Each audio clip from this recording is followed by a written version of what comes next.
কোনো এক ভর দুপুরে পাগলা একটা স্কোয়াড নিয়ে গেম স্টার্ট দিয়ে দেই। এক রাউন্ড যেতে না যেতেই 2 রাউন্ডে হাতে একটা অক পেয়ে যাই।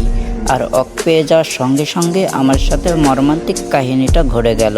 তো কি ঘটেছিল যদি জানতে চাও ভিডিওটা ফুল দেখো। এই সময় কম, শুরু করো। আচ্ছা আচ্ছা টাকলা দাদু, রাগ হয়ে না, ভিডিওটা শুরু করতেছি। তো ভিডিওটা শুরু করা যাক। তো গাইস, এদিকে এক রাউন্ড যাওয়ার পরে 2 রাউন্ডে আমি অগ নিয়ে ফেলি। তো চলো একটু পরে অগের রহস্যটা আপনাদেরকে বলে দিচ্ছি। তো গাইস, যাওয়ার সময় ক্যারেক্টারটা অন করে দেখি যে ওই যে 2টা এনিমি আসতেছে। তো চলো এখন অগের রহস্যটা দেখাই। একটাকে হেডশট দিয়ে ডাউন করে দিছি, আর একটা ওকে রিভাইভ দিচ্ছে, একেও হেডশট দিয়ে ডাউন করে দিলাম। তো এই হচ্ছে অগের রহস্য। তো আমার টিমমেটগুলো সব মরে গেছে, আমি একাই আছি। তো চলো দেখি আমি ম্যাচটা উইন করতে পারি কিনা।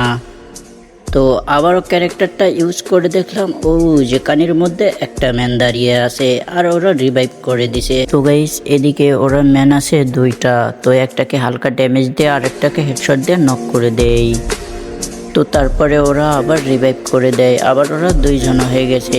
তো একটাকে ড্যামেজ দিয়ে নক করতেই আমাকে আরেকটা চাঁদের দেশে পাঠিয়ে দিল। তো গাইস, ভিডিওটা ভালো লাগলে অবশ্যই লাইক করে দিবা আর রেন্টিটা ফলো দিয়ে দিবা।